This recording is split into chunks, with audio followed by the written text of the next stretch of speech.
अस्सलाम वालेकुम, it's your doctor Awais Ahmad. Imagine कर एक औरत है, वो अपने घर दाखिल होती है। जैसे ही वो अपने घर के दरवाजे को लॉक करती है तो उनको फौरन ही ख्याल आता है कि मेरे घर के दरवाजे पे थे जरासीम और वो जरासीम मेरे हाथों को लग गए हैं, मेरे हाथ गंदे हो गए हैं। इन हाथों को साफ करने के लिए वो जाती है वॉशरूम। वॉशरूम में वो 3 किस्म की साबुन इस्तेमाल करती है और 2 किस्म का सैनिटाइज़र इस्तेमाल करती है। 15 मिनट हाथ धोने के बाद उनकी एंजाइटी मजीद बढ़ जाती है। उनको ये पता होता है कि जो मेरी सोच है ये इरेशनल सोच है, ये फजूल किस्म का सोच है, ये नेगेटिव सोच है, ये अनरियलिस्टिक सोच है, लेकिन फिर भी वो अपने आप को स्टॉप नहीं कर सकती। फिर भी उनका दिमाग उन पर यकीन नहीं रखता। उनको लगता है कि ये अनरियलिस्टिक सोच है, लेकिन फिर भी वो अपने सोच पे अमल करती है। इसको कहते हैं कंटेमिनेशन ओसीडी। वो इंट्रूसिव थॉट्स जो इस मरीज को मजबूर कर रहे थे और परेशान कर रहे थे काम करने पे, इस मरीज को लग रहा था कि ये इरेशनल थॉट है, ये नेगेटिव थॉट है, ये फजूल किस्म की सोच है, लेकिन फिर भी वो काम करने पे मजबूर था। इन इंट्रूसिव थॉट को कहते हैं कंटेमिनेशन ऑब्सेशन। जो सबसे कॉमन ऑब्सेशंस होते हैं कंटेमिनेशन ओसीडी में, वो ये होते हैं कि मरीज बार बार इन ख्यालों में होता है कि अगर मैंने किसी गंदी चीज़ को हाथ लगा दिया तो इसकी वजह से मैं बीमार हो जाऊंगा। अगर मैंने अस्पताल में अपना इलाज करा लिया, इंजेक्शन लगाया, तो इसकी वजह से मुझे एड्स जैसी खतरनाक बीमारी होगी। ये मरीज सोचता है कि अगर मैंने गंदी जगह पे सांस ले ली या मैंने अस्पताल के वार्ड में सांस ले ली तो इसकी वजह से मुझे नमूनिया या टीबी जैसी खतरनाक बीमारी होगी। ये मरीज बार बार ये सोचता है कि अगर मैंने 10 मरतबा वज़ू नहीं किया तो इसकी वजह से मैं गुनहगार होगी। ये मरीज बार बार सोचता है कि अगर मैंने पूरी टैंकी खाली नहीं की गुस्ल निकालने पे तो मेरा गुस्ल सही तरह से नहीं होगा। ये मरीज बार बार सोचता है कि अगर मैंने 10 मरतबा गुस्ल नहीं निकाला तो इसकी वजह से मैं अल्लाह के यहाँ गुनहगार होगी और अल्लाह ताला मुझे इसकी वजह से सज़ा देगा कि पानी था, टाइम था और तूने सही तरह से गुस्ल नहीं निकाला। इन इरेशनल थॉट को कहते हैं ऑब्सेशंस ऑफ कंटेमिनेशंस। लेकिन ये बात सिर्फ इन सोच तक महदूद नहीं होती। ये मरीज जाता है और अपनी इन सोच पे अमल करता है, कुछ प्रैक्टिकल काम करता है, बार बार कुछ एक्टिविटीज़ करता है, कुछ रिपीटेटिव बिहेवियर शो करता है, जिसको कहते हैं कंपल्शंस। जो सबसे कॉमन कंपल्शंस होते हैं कंटेमिनेशन ओसीडी में, वो ये होता है कि मरीज बार बार हैंड वॉशिंग करता है, मरीज बार बार अपने हाथों को धोता है। कुछ मरीज ऐसे होते हैं जो एक ही टाइम में 50 मरतबा अपने हाथों को धोते हैं। ये मरीज चीज़ों को टच करने से ख़ुद को मना करता है। ये मरीज ना इंसानों के साथ हाथ मिलाएगा, न ये चीज़ों को टच करेगा, ना पैसों को हाथ लगाएगा, न ये किसी भी वॉशरूम के दरवाजे को हाथ लगाएगा, ना अपने घर के दरवाजे को हाथ लगाएगा। मतलब मुकम्मल तौर पर ये कंटैक्ट को अवॉइड करेगा कि इसकी वजह से मेरे हाथ दोबारा गंदे हो गए, फिर मैं जाऊंगा इसको धोने के लिए। और इसी तरह ये बार बार अवॉइडेंस वाला बिहेवियर शो करता है। ये मरीज बार बार अपने हाथ कपड़ों को चेंज करेगा। कुछ टाइम के बाद ये सोचता है कि मेरे कपड़े गंदा हो गए, अब इसको चेंज करना होगा। अगर इसके बच्चे हैं तो ये बच्चों के भी कपड़े बार बार चेंज करेगी या करेगा। ये मरीज बार बार सैनिटाइज़र को यूज़ करेगा, बार बार साबुन का इस्तेमाल करेगा। ये नए और अच्छे ब्रांड्स की एंटीसेप्टिक को इस्तेमाल करेगा, बार बार पायोडीन लगाएगा। ये मरीज़ अपने कमरे को बार बार साफ करेगा और जब तक इसकी ये सोच ख़त्म ना हो उस वक्त तक ये मरीज़ लगा रहेगा इन एक्टिविटीज़ में। इनके अलावा जो सबसे कॉमन कंपल्शन इन मरीज़ों में होता है वो होता है लॉन्ग शावर्स का।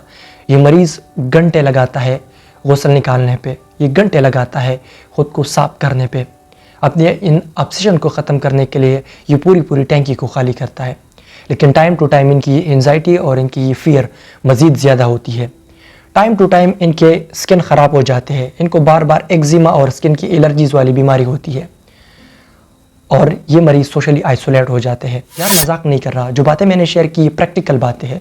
ये सिर्फ और सिर्फ इन लोगों को पता होता है जो इस कंडीशन से गुजर रहे होते हैं। जापान की एक स्टोरी आप लोगों के साथ शेयर करना चाहता हूँ। जापान में एक औरत थी, वो कंटेमिनेशन ओसीडी की बीमार थी। उसको वार्ड में दाखिल किया था एक दूसरे मरज़ के लिए। वो मरीज़ जाती थी और घंटों लगाती थी नहाने में। वार्ड वालों को पता लग गया कि ये तो घंटे लगाती है इस वॉशरूम में सिर्फ और सिर्फ नहाने के लिए, इसलिए उन्होंने उस वॉशरूम की वाटर सप्लाई को कट किया था। एक दूसरी मरीज़ थी, वो 180 लीटर के पानी को रोज़ाना इस्तेमाल करती थी ख़ुद को साफ करने के लिए। यार ये प्रैक्टिकल बात है, सिर्फ और सिर्फ इन लोगों को पता होता है जो कि ओसीडी के मरीज़ होते हैं, जो कि कंटेमिनेशन ओसीडी में मुब्तला होते हैं। कुछ सीवियर केसेस ओसीडी के ऐसे रिपोर्ट हो गए हैं कि वो 10-10 घंटे सिर्फ और सिर्फ अपने हाथों को धोने में लगाती है। अगर आपको यकीन नहीं आता तो ओसीडी के मरीज़ों से पूछे, या वो कंटेमिनेशन ओसीडी के मरीज़ जो मेरे वीडियो को देखते हैं तो उनको चाहिए कि वो कमेंट सेक्शन में अपने हाथों को शेयर करें, क्योंकि कंटेमिनेशन ओसीडी वाले अपने हाथों को इतना बार बार धोते हैं कि इनके हाथों में ये प्रिंट्स और ये ग्रिप ख़त्म हो जाते हैं टाइम के साथ साथ। यार एग्जैक्टली ये बीमारी इंसान को एक काबिल रहम और पैथेटिक कंडीशन में मुब्तला करती है। अब आपके जहन में ये क्वेश्चन तो होगा कि ये बीमारी हमें होती क्यों है, हमारे दिमाग में क्या ऐसे केमिकल चेंजेस आते हैं जिसकी वजह से हमें कंटेमिनेशन ओसीडी होती है। रिसर्च और एमआरआई रिपोर्ट्स हमें ये शो करते हैं कि कंटेमिनेशन ओसीडी के मरीजों की ऑर्बिटोफ्रंटल कॉर्टेक्स की एक्टिविटी ज़्यादा होती है। ऑर्बिटोफ्रंटल कॉर्टेक्स हमारे दिमाग की एक जगह है। कंटेमिनेशन ओसीडी में ये वाली जगह बहुत ज़्यादा एक्टिव होती है, ये बार बार फायर करती है, जिसकी वजह से आपको बार बार ख़तरा महसूस होता है। जब ऑर्बिटोफ्रंटल कॉर्टेक्स बार बार फायर करती है तो ये सोच बेचती है कार्डियक न्यूक्लियस को। कार्डियक न्यूक्लियस का काम होता है फिल्टर द थॉट, लेकिन ये इस सोच को इस कंडीशन में फिल्टर नहीं कर सकता। वो इस सोच पे जस्ट एक्ट करता है और इसको आगे फॉरवर्ड करता है। इन मरीजों में एक और मसला ये होता है कि इनकी एमाइगडाला बार बार फायर करती है। एमाइगडाला ये आपकी खौफ की सेंटर है। एमाइगडाला बार बार फायर करती है और जिसकी वजह से बार बार आपके बदन में एड्रेनलिन सीक्रेट होता है, जो आपकी इस खौफ को और इस बेचैनी को मजीद बढ़ा देता है।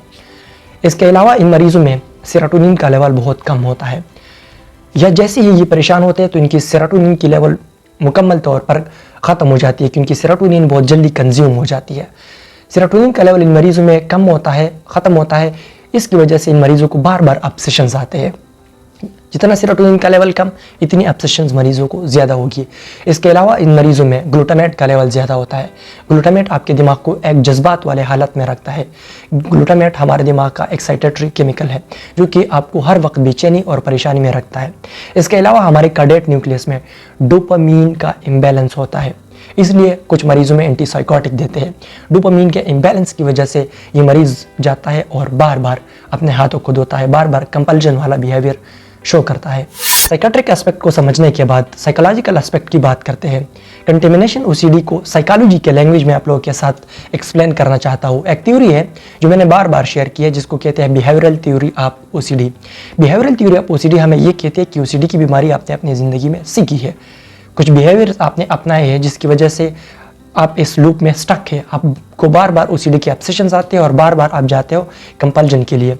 बिहेवियरल थ्योरी ऑफ ओसीडी कहती है कि जैसे ही आपको ऑब्सेशन आता है, आप उस पर एक्ट करते हैं, कंपल्जन शो करते हैं। इसकी वजह से आपकी एंजाइटी कुछ वक्त के लिए ख़त्म हो जाती है, फिर ऑब्सेशन आता है, फिर आप कंपल्जन शो करते हैं, तो इसकी वजह से ये आपके बिहेवियर का एक हिस्सा बन जाता है। एक और थ्योरी है socio cultural theory. Socio cultural theory हमें ये कहती है कि ओसीडी कुछ कल्चरल्स बैकग्राउंड्स की वजह से भी हमें होती है। कुछ कल्चर और कुछ रिलीजन ऐसे होती है जिसमें सफाई को बहुत ज़्यादा अहमियत दी जाती है, और हमारे जो ओसीडी के मरीज़ होते हैं उनके दिमाग इस सफाई को बहुत ज़्यादा वैल्यू देते हैं, इसको ओवर वैल्यूड करते हैं, और इस ओवर वैल्यू की वजह से भी वो ओसीडी की तरफ जाते हैं। एक और थ्योरी है जिसको कहते हैं लर्निंग थ्योरी।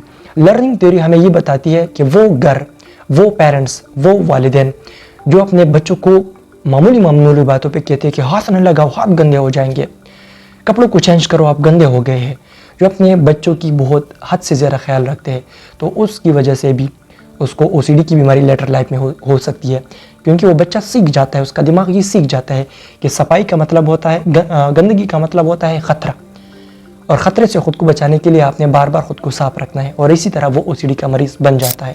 मेरे ख्याल में जिस चीज़ के लिए सब लोग वेट करते हैं वो ये है कि क्या इस बीमारी का इलाज पॉसिबल है या नहीं। इस बीमारी का इलाज बिल्कुल पॉसिबल है, लेकिन इलाज से पहले आप लोगों के साथ इसकी लेवल शेयर करना चाहता हूँ कि इसके कितने लेवल्स होते हैं, इसकी कितने टाइप्स होती है। इसमें मेनली 3 लेवल्स होते हैं। पहला होता है माइल्ड, दूसरा होता है मॉडरेट, और तीसरा होता है सिवियर। माइल्ड लेवल होता है जिसमें मरीज़ बस कई बार अपने हाथों को धोता है, फिर रिलैक्स बैठ जाता है। मॉडरेट लेवल वो होता है जिसमें मरीज़ 2 से लेकर 3 घंटे अपने हाथों को धोता है डेली बेस पे। सिवियर ओसीडी वो होती है जिसमें ये मरीज़ 10 घंटों तक, 6 से लेकर 10 घंटों तक अपने हाथों को बार बार धोता है। इसके लिए जो इलाज है वो साइकोलॉजिस्ट भी करते हैं और साइकेट्रिस्ट भी करते हैं। पहले साइकेट्रिक ट्रीटमेंट की तरफ आते हैं। साइकेट्रिक ट्रीटमेंट में जो सबसे फर्स्ट लाइन ट्रीटमेंट इसके लिए है वो है SSRI। SSRI में मेनली फ्लॉक्सिटिन, सर्ट्रलिन बहुत कॉमनली यूज़ होता है। पेरोक्सिटिन अगर बहुत ज़्यादा सिवियर है, एसिटोलोप्राम वगैरह इस तरह की मेडिसिन यूज़ कर सकते हैं। फ्लॉक्सामिन भी आप यूज़ कर सकते हैं। ट्राइसाइक्लिक एंटी डिप्रेसेंट में जो मेडिसन सबसे ज़्यादा लोग यूज़ करते हैं वो है क्लोमिप्रामीन। और फर्स्टली जब ओसीडी की बीमारी के लिए इलाज डिस्कवर हुआ था वो भी क्लोमिप्रामीन का था, लेकिन इसके कुछ साइड इफ़ेक्ट ज़्यादा होते हैं एसिसाराई के मुकाबले में। इसके अलावा साइकाट्रिस्ट कहते हैं कि अगर इन दोनों से नहीं हुआ तो फिर ऑगमेंटेशन थेरेपी में आप इसको लो डोज एंटी साइकोटिक भी दे सकते हैं जो कि इस डोपामीन के लेवल को ब्लॉक करे। रेस्पेरिडोन और एरिपिप्राजोल ये ज़्यादा रिकमेंडेड होते हैं, लेकिन ये सिर्फ और सिर्फ मेडिकल के स्टूडेंट के लिए है।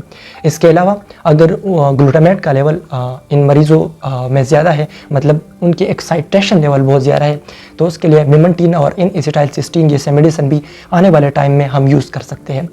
साइकोलॉजिस्ट जिस वे से इसके इलाज करते हैं वो जो सबसे कॉमन और सबसे स्टैंडर्ड वे है वो है ERP थेरेपी। ERP थेरेपी मैं आप लोगों के साथ बाद में शेयर करूंगा और आप खुद भी सर्च कर सकते हैं। ERP थेरेपी सिंपल ये है कि आप मरीज़ को जिस सोच से वो डरता है, जिस चीज़ से वो डरता है, वहाँ आप उसको ला के खड़ा करोगे। उस कंडीशन अब उस मरीज़ को कहोगे कि फेस दैट कंडीशन।